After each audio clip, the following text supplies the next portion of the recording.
Good afternoon, everybody. I'm Shelby. I'm a registered dietitian, and good afternoon to you guys at the senior centers.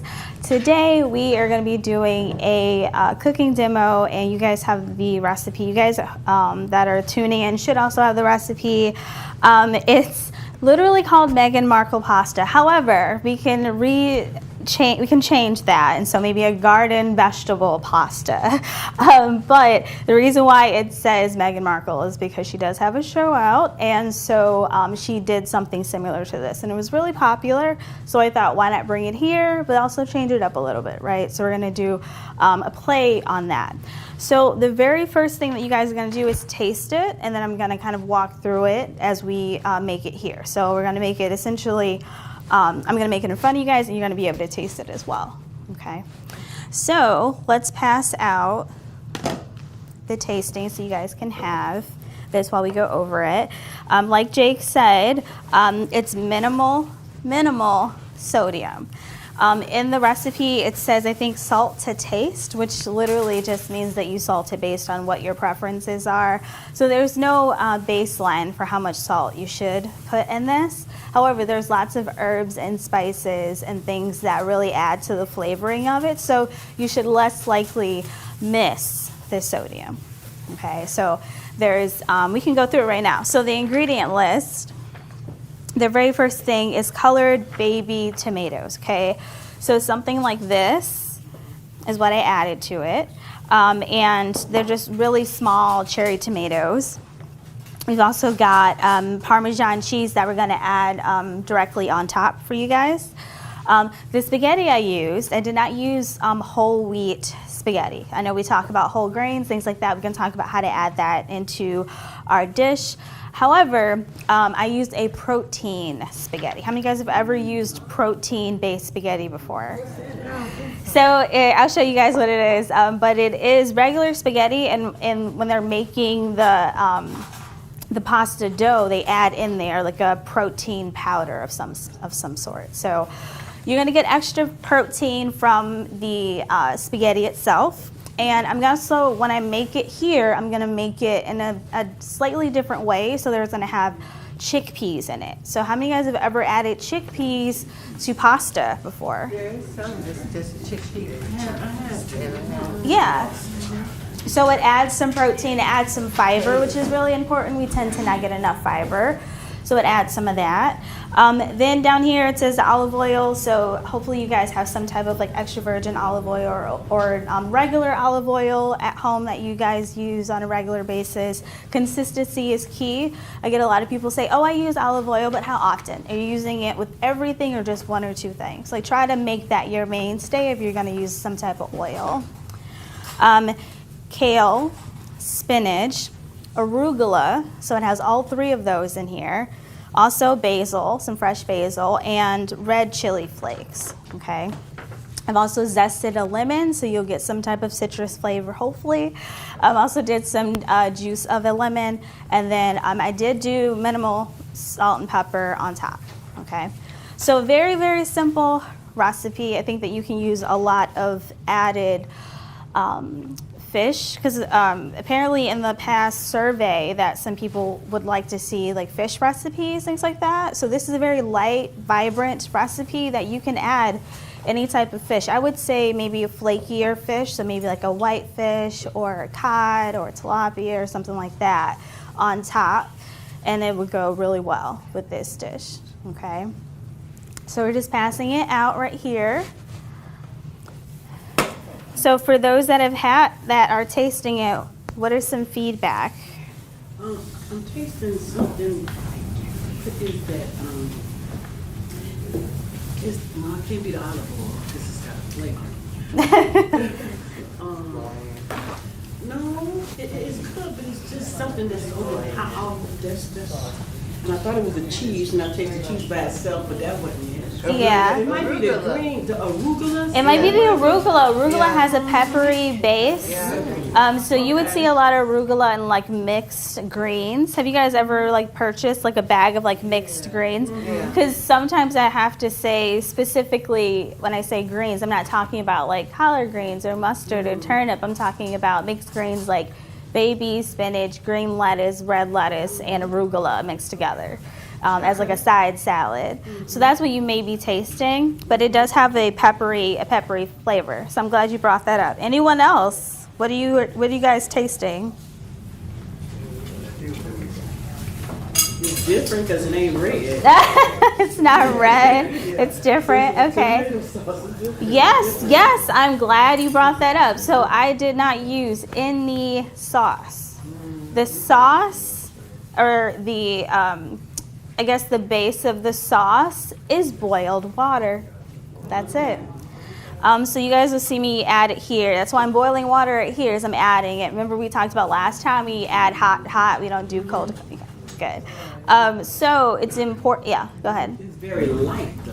Very light. It's a light, refreshing kind of like. There you go. Light and refreshing. I love that. Light and refreshing, right? So when you think about pasta, and then we'll go back to the sauce. When you think about pasta, do you think about pasta being heavy, or do you think about it being light? Heavy? Okay, because of the sauce. So what types of pastas do you guys normally like to make? Macaroni, okay.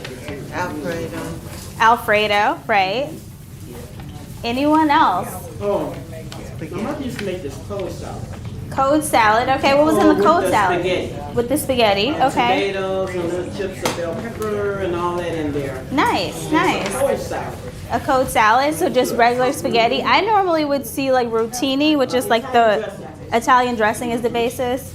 So this is kind of a lighter version of that. So it's boiled water, but what you guys will see me do here is essentially make the base of a Italian dressing, but I'm not gonna add, because I'm adding oil. I already done that. I'm gonna add to this some fresh garlic. So this garlic, because I'm making it twice for you guys. There we go. I'm gonna hear like the sizzle. I used a entire head of garlic, and I just split it in half because the recipe calls for 4 cloves. I'm a garlic girl. I don't know if you guys are into garlic. Okay. Yeah. It's really good, and it adds with flavor too. So I'm just sauteing the garlic a little bit to like really break open the flavor components. We don't want to overly cook the garlic up though, because then you won't really taste it as much. Have you guys ever had like pickled garlic before? Or roasted garlic? So that tastes different, right, than like raw garlic. So we want the flavor of the raw to come through. So that's why I have that here. So we're doing just, like I said, the basis of like an Italian dressing. That's why we don't need to add anything else to this. So I have the oil, the garlic going. Now I'm gonna add the tomatoes.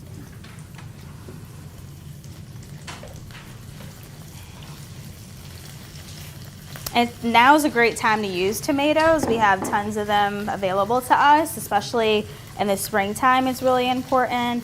When it comes to tomatoes, different types of flavorings come out when you cook them versus raw.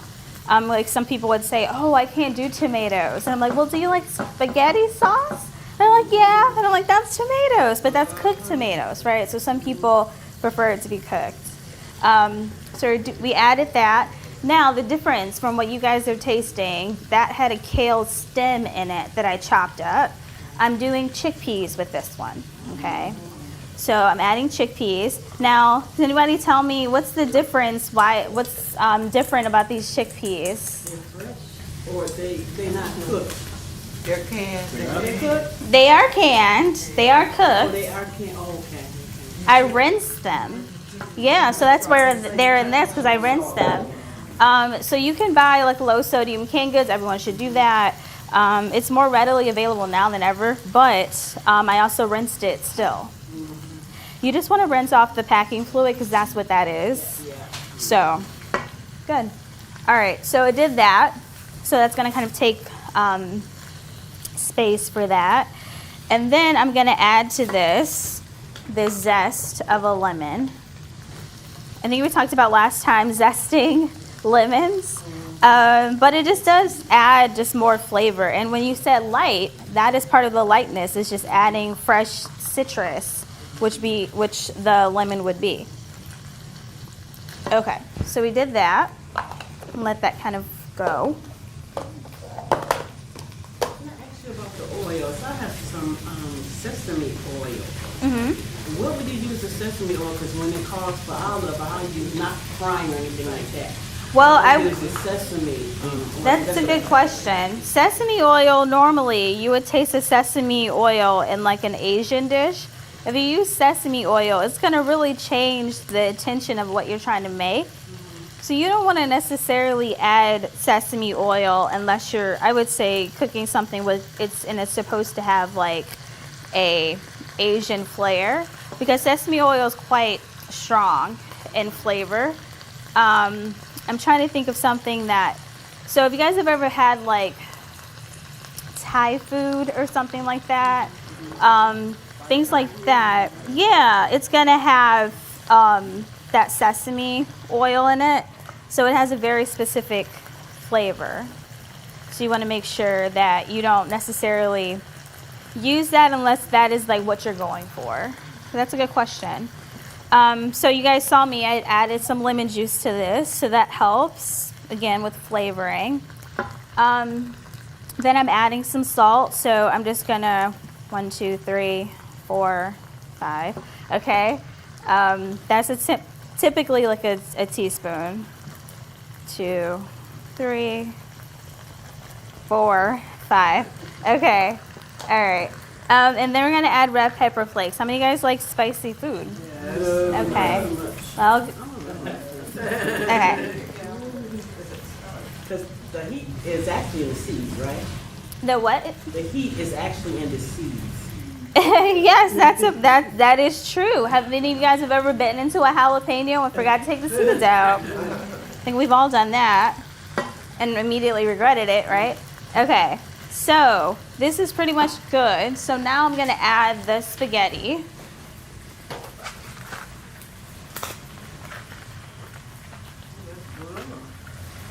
Yeah, so we're gonna avoid saying the brand, but in terms of what we're using, it's protein spaghetti.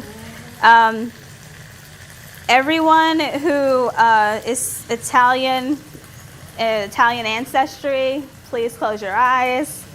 All right. Does it cook the same length of time as your other spaghetti? Yes. Yeah. And this one's a thinner one. I just got thin spaghetti, so it does cook a little quicker. Regular would probably cook longer, but not that much longer. But yeah. So that's vegetable protein, it wouldn't be meat protein that they add to that. So they more than likely did a vegetable protein powder in there because they could then say it's vegan, which it's pasta. You're not really supposed to expect it to be anything more than vegan, but it's a selling point. Okay, so we added the pasta in there. Now we're going to add the water. So the water should cover the pasta gently.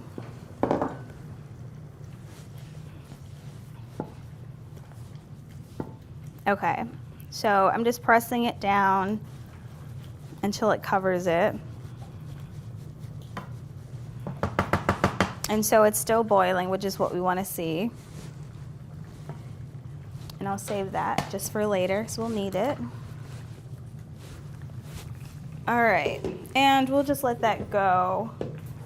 No, that'll fit. Nope, it's okay. All right, so just let that kind of boil. And so that is essentially our one pot meal, and it's gonna go for about 20 minutes. You'll also see it kind of start to lose water because the pasta is really absorbing the water, right? And also, I'm not covering this, so it's supposed to be covered, but it'll be fine, so. Okay, any questions about the one pot pasta? Anything that we added that you personally wouldn't add, or anything you would like to do differently that you may want to add instead? Bouillon to the water. Bouillon to the water. Bouillon. Okay, that's a good point. What is like bouillon?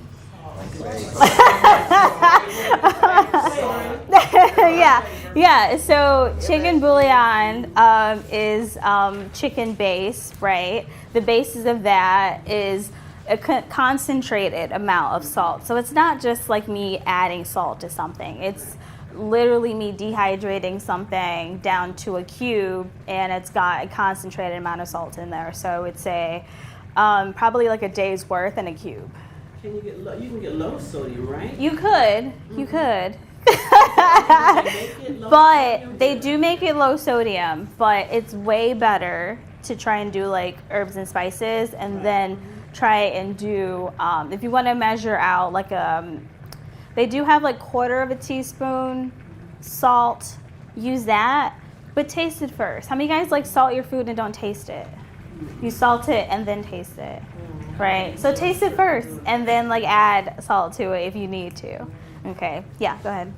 That salt, the salt part, that would be a base, right? Like you got beef base, pork base, chicken base, which is basically a base, yes? Yeah, and it's it's supposed to be like an easier way of making those things. So that's why they say chicken base, right? Because then you say, oh, I don't need to add anything else to it. I just add this. It makes it easier. That's convenience part. But it's got a lot of salt in there too, right? So you want to like watch out for that. And you had a good point. They do have low sodium. So if you're going to buy it, buy the low sodium bouillon cubes instead of the regular ones. Yep. Bone broth. But so do you make bone broth, or are you asking about like if it's good for you? I just buy it and put it in there. I've used that instead of water. Yeah, I mean, bone broth has more protein. That's one of the selling points of bone broth. It's got some more protein in there because it's got the bones that have been leached for hours on end. So you can use bone broth, but make sure that it's unsalted, because you're going to add salt anyway, right? So you guys had some cheese on top of that. Cheese is salted. Think about everything that you're going to add to said item that will have salt in it, because then it just starts to add upon one another, right? So just think about it, and then be strategic. So if you're like, hey, I like my bouillon cubes, okay, awesome. Then don't add any other salted type of item to it. Okay. And it's very healthy though.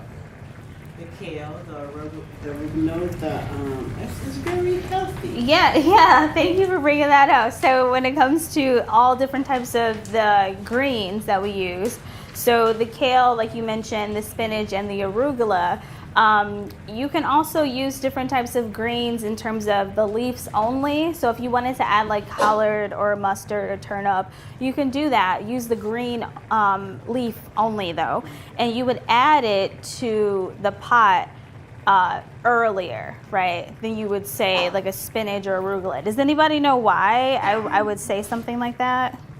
That will. Yes, because it's thinner, right? So like, why do people normally like collard greens? They're good.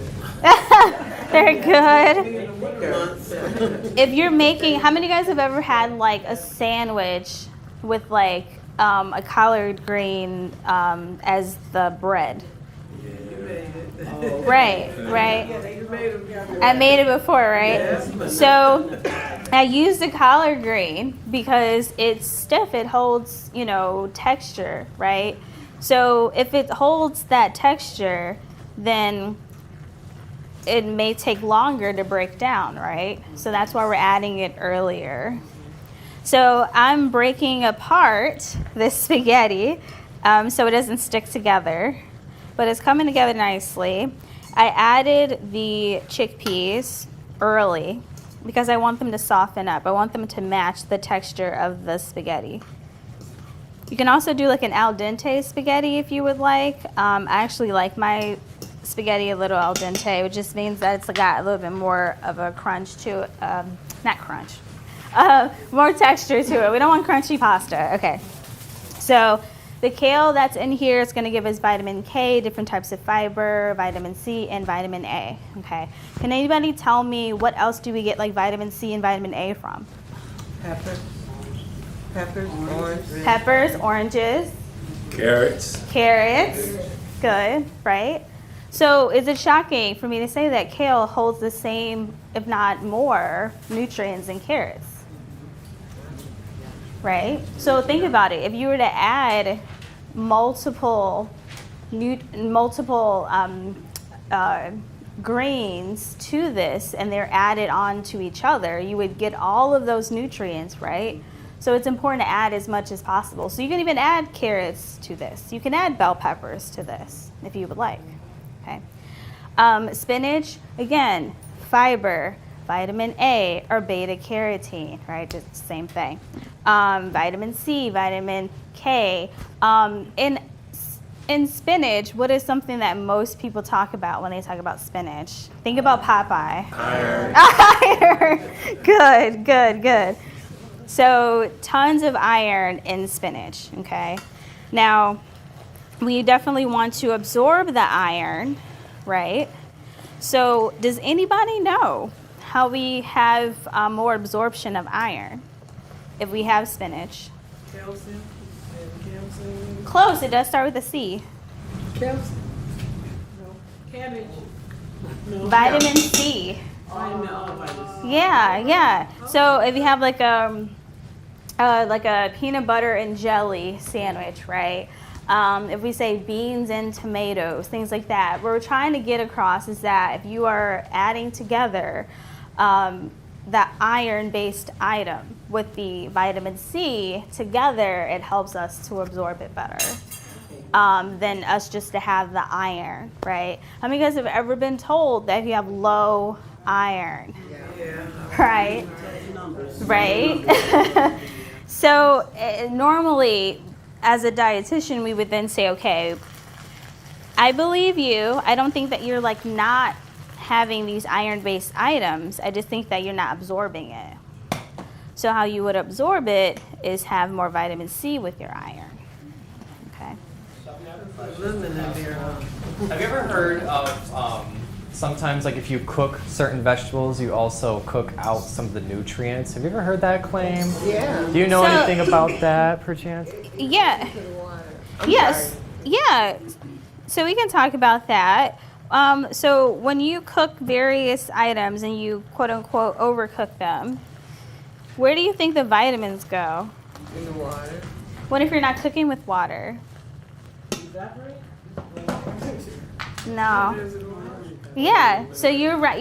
You're right that if you are boiling something, you overboil it, right? So if you're like boiling like green beans, right? Or normally when you put them in, they're like a bright green, vibrant, right? That's telling you, yay, yay. Starts to cook it, then it starts to turn what color?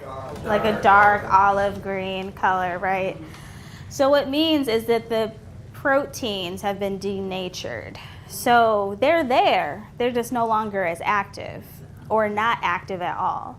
So that's why we want you guys to avoid overcooking your vegetables because normally the bright green is telling us it's good, give it a couple more minutes and that's it.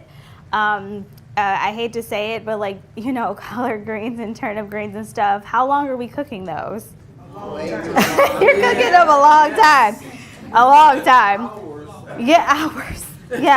Yeah. So with that, you got to think, oh my gosh, you know, I'm denaturing all these proteins. So that's what's happening. They're not going away. I wish like if we were cooking something that was like higher in fat, right? That we would wish that the fat would just like disappear. But it doesn't do that either, right? So it's still there is the point, and it just denatures and things like that. So that's a good question. So I just added, because the spaghetti is like 90% done. So I just added in there, it's already been washed, the arugula. And you see I'm just adding it at the end, right? I have some, what do you call it? Bok choy? Bok choy. Bok choy. And it was a big thing of it, right? So I went on to find out, you know how you preserve it and stuff. So it has a whole lot of vitamins in it for a whole lot of health things, right? So I put it in different little containers and put it in the refrigerator because I plan on eating it at every meal. Okay. Because of all the vitamins that it has in it, and you can substitute it. Yeah. definitely. Arugula in there. Definitely. Yes, it does. Yeah, and then with the bok choy, if you want to use the entire thing, so like even the white part of it, chop that up and then put that in with the onion or whatever you're going to use first. So you can use the whole thing, right? So a lot of people don't know this, but how many of you guys like beets? Right? So do you guys throw away a part of the beet or do you use the whole thing? The whole thing. I like it pickled. Okay. So I'm glad to hear that because some people throw away the leafy part, the beet green part, right? So you can use that as a green. You can add that to different salads. It's bitter, okay? But you can blanch it so you can put it in water briefly for like a couple seconds and then take it out. That helps it. You can rub it with like olive oil and that'll help break down some of the I would say properties on the outside of it that's making it kind of like bitter. So how many of you guys have ever had like a kale salad and then said, oh, this is like bitter? Oh, no. So It's different kale, isn't it? yeah, but Kale, I can't. I don't like it. yeah, most of the time, I would say most kale, if it's a kale salad, it's like a curly kale. Or like a dino kale, which is like very, very strong because they wanted to really replace the lettuce, right? So typically, if you're not treating it in some way, either with olive oil or something like that, it'll be a little bitter if you haven't had it before. This one's not treated, but there's olive oil and other stuff in here to help break it down. So if you're cooking your greens and you got a lot of fluid left, you're saying the minerals and vitamins go into the water, so you drink that like pot liquor. Is that I mean, you can, but you're just drinking you're now drinking vitamins that are not active anymore. So I don't know, that's a good question. We should do a study on that. If we have like vitamins and what our body does to like an inactive vitamin, what it does. Because that's typically what's... Right. And drink Um, it and eat some cornbread. But yeah, I would say that it's... You want to make sure that you limit your time when it comes to like cooking like greens and stuff like that. Just for that reason. Okay, now you don't want to overcook your vegetables, but what if you get like gas or indigestion or something? What is natural that you could eat to help fight that? Well, overcooking is just, you can see that almost immediately through color. So you know when it's overcooked, right? You guys just told me when it turns like an olive green, right? And some people would say, oh, that's when it's good, but it's also overcooked. So slightly before that, right? So it could be 3, 4, 5 minutes. You can steam it, right? That takes like 4 or 5 minutes. There's, again, ways to get around like overcooking your vegetables. It's just something to just be cognizant of. Yep. I think she asked what can you do to naturally get rid of the indigestion or the gas from the vegetables? Oh, okay. I apologize. In terms of getting rid of indigestion, well, it depends. I would say it depends on like what you've been diagnosed with, right? So if you have just general IBS, everybody has some form of that, then you should keep a list of what causes you indigestion of some sort. And when you have IBS, it's telling you that the food itself is causing you the discomfort, but it doesn't mean that you can't have said food. It just means you need to eat less of it. So I would say eat smaller portions of whatever the food that you like. I am unfamiliar that I can think of at the moment of like foods that will like help avoid indigestion because it's all specific to the person. Because not every single person, body is the same, so they don't operate the same.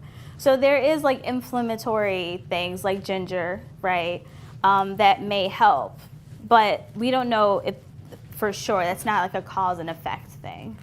because it's really hard to prove that something causes and then have an effect on it. Yep. I was gonna say, sometimes when you eat late, you can't eat a certain time of evening. You have to watch that because you can get Yeah. acid Yeah. reflux or different things from eating certain times of day. So if you lay down on it or you're not moving when you finish, that can build up. Yeah, definitely, right? So we definitely want to make sure that if you're going to be active during the day, you want to kind of have most of your food when you know you're going to be active. If you're not going to be as active, you want to slow down your intake because then you know you're eventually going to be laying down, right? And you guys can think of like holidays, right? So like Thanksgiving, right? The itis, right? And then people lay down, right? It's not what you want to do. You want to get up and walk or do something that's going to kind of get things going. But that will cause indigestion just because you're not as active. Yep. I've been rinsing my spaghetti noodles, and I see that you didn't, so that's not important to get the starch off. I was thinking the same thing. No. I hate to say that some of the things that people do can be like and performative at nature, but your intention is good, if that makes sense, right? So you're like, well, I'm trying to get like some of the starch off where I'm doing this, but it's already made, right? So what you're rinsing off is maybe like very superficial, but the pasta is already made, right? So their starch is already there. But I would say if you're just trying to watch your starch intake, just don't consume large quantity of this, right? So the serving size of this, I think, is like a half a cup. Isn't it also chewing your food? Yeah, we're supposed to chew it. You can get indigestion too if you're not. It depends If what we're not- eating and you're not chewing it Yes. properly. Yeah. So there's some anti-inflammatory things that we could consume via teas, whether it's green tea, ginger, root tea, all of that could possibly be helpful. And then also you mentioned not laying down, right? So making sure that you stay up. I think they say stay up 2 hours after you eat something, right? To just help things go down. And then also just avoiding, like you mentioned, can you say it again? What about what? Indigestion. Oh, chewing. Chewing, your food? right? chewing Yeah, food. so you don't want to under chew, so to speak, because some people eat so fast, and then, right. So that's what we also encourage you guys to put your forks down in between bites. How many of you guys do that? I do. Or you hold your fork? Most people hold their fork. Yeah. Or if you're hungry, yeah. Yeah, if you're hungry, you're like, I'm not really thinking about that, right? But it's important. It slows you down. And we want to slow you down. It's the purpose, right? I've worked with veterans and they're like, slow down for what? You know? Yeah, yeah. It's hard sometimes. You have to train the body to kind of slow down a bit. So, for sure. For You sure. don't want your food to get cold, you know. Yeah, you don't want the food to get cold. That's another one. Yeah, yeah, yeah. I have a question. Pasta has a lot of carbs in it, right? Does it have a lot of carbohydrates? Yeah. So that turns into sugar. So if you're diabetic and you eating that dish and maybe something else, you really have to, I mean, if you're really watching your numbers, with the amount that you eat every day, that's a lot of times when you are like that, the doctor give you a dietitian like yourself will give you certain carbs that you have to do to help control that. Because of and if you take too much of that pasta and it's got 50 something grams, that's a lot. That's your whole meal almost for. That's a good point, but I would say that go into like how I specifically made this, right? So this is just not like pasta and sauce, right? I added a lot of other components to it that'll help with the fiber. Fiber helps slow down blood sugar spikes. So if you're worried about your blood sugar spiking high, well, the fiber should slow it down, so you shouldn't really have a spike. The serving size is a half a cup. So yeah, it's small, but you can still have pasta, and that's the point, is that we want you to have my plate, all of the food groups. Can anybody tell me what the food groups are? Veggies, dairy, protein. Veggies, protein, dairy. Protein, you already said protein, right? You said dairy. One more. Grains. Did anybody say fruit?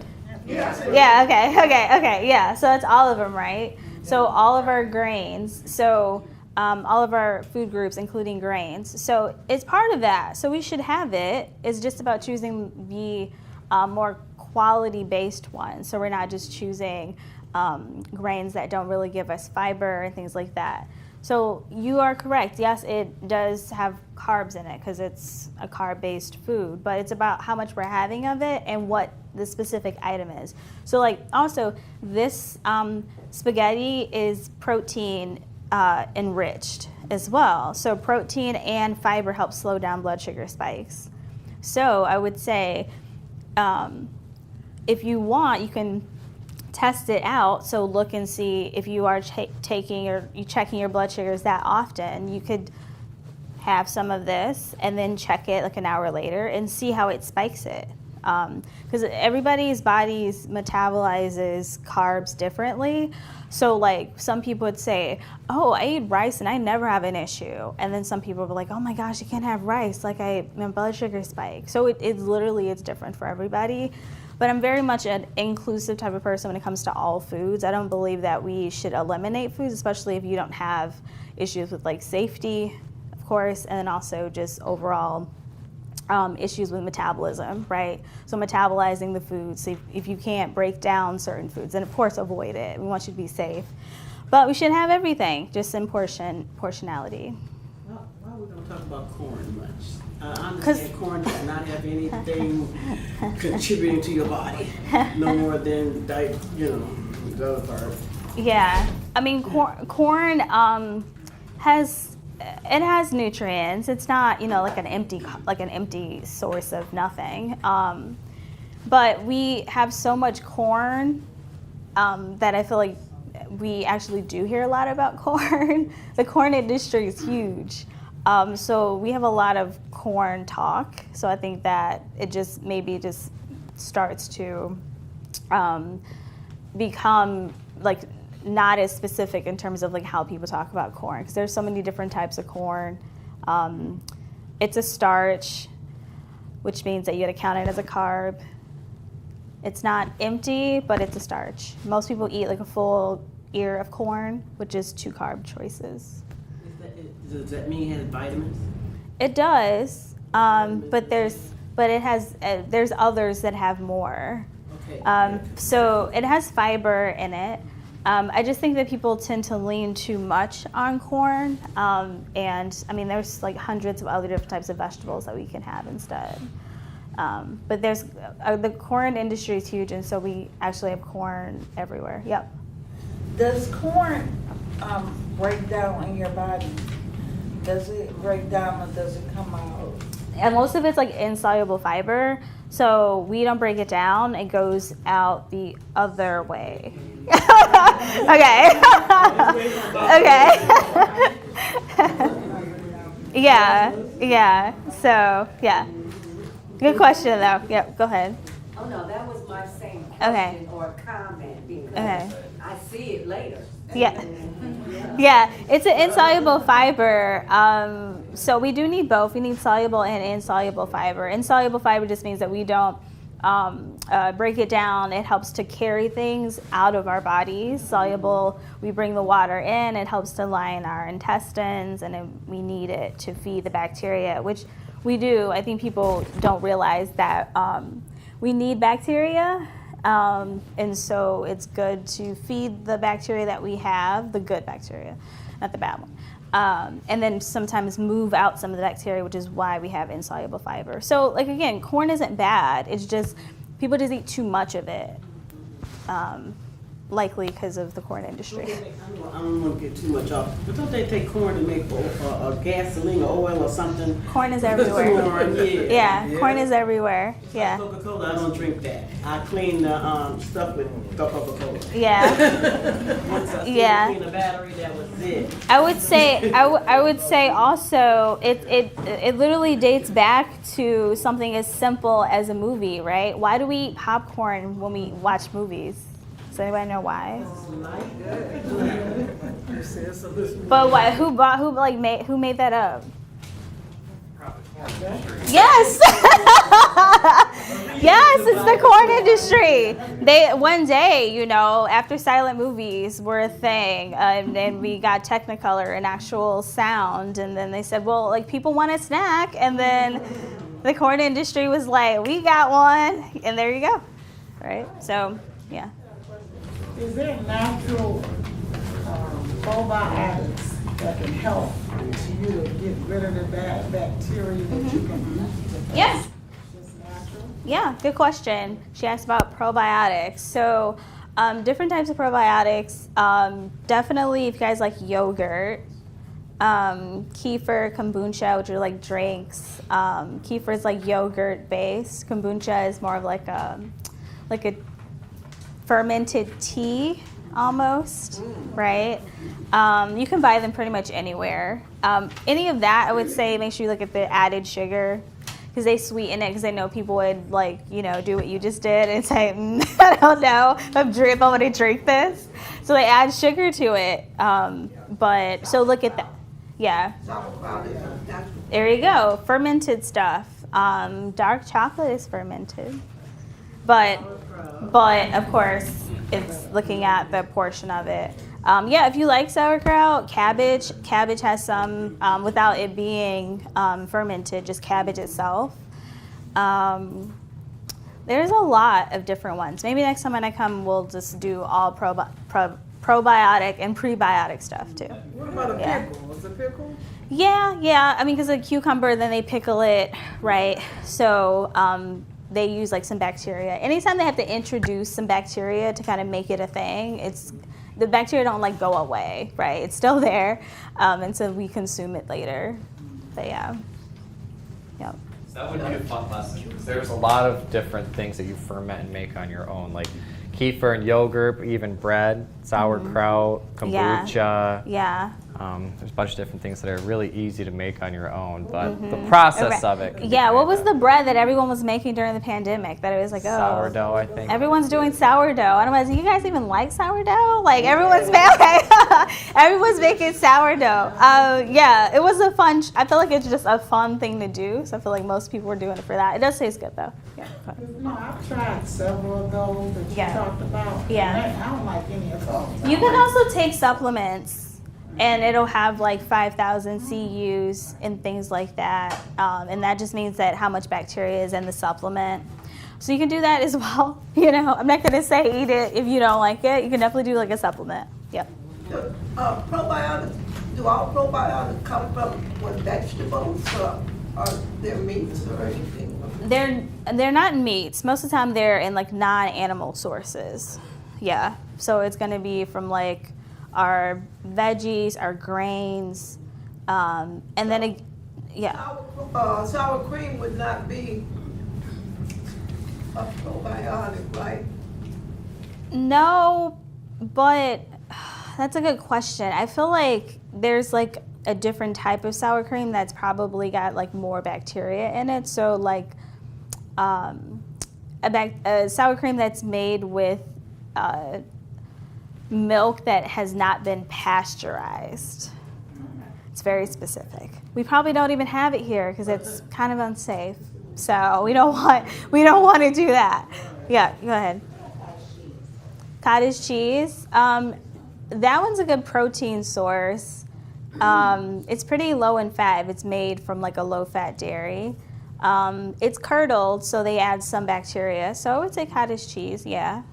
So you can't do fruit because it just turns to alcohol. You can do fruit, but do you guys eat fruit with a rind on it, or do you peel it? You have to have the rind on it too, because that gives us the fiber. Yeah.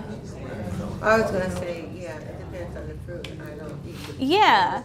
Yeah. So like berries are good, right? Or whole fruits, things like that.